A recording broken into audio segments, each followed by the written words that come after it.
Развитие спортивной инфраструктуры обсуждали сегодня сосногорские работники отрасли физической культуры и спорта вместе с руководителем профильного агентства Республики Коми Валерием Будовским.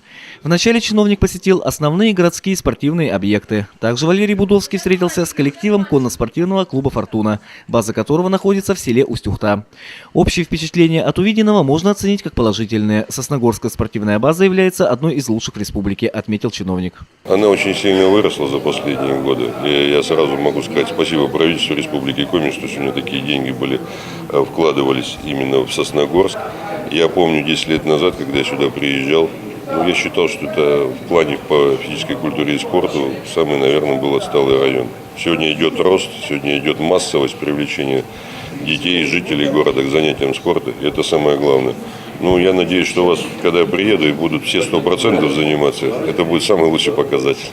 Второй частью визита стала встреча с городскими тренерами и педагогами, а также чиновниками от спорта. Валерий Будовский акцентировал внимание присутствующих на приоритетных направлениях развития отрасли. В первую очередь это привлечение широких масс к занятию спортом. Хорошо, когда мы достигаем каких-то определенных результатов, достигает 1-2 человека, когда могут стать олимпийскими чемпионами, могут стать чемпионами России.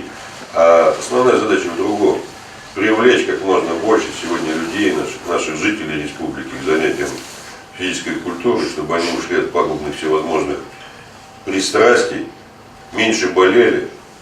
И тогда, наверное, жизнь будет совсем другая. Поэтому массовость, она стоит всегда на первом месте, она и будет стоять. В завершении встречи Валерий Будовский ответил на вопросы сосногорских работников отрасли физической культуры и спорта.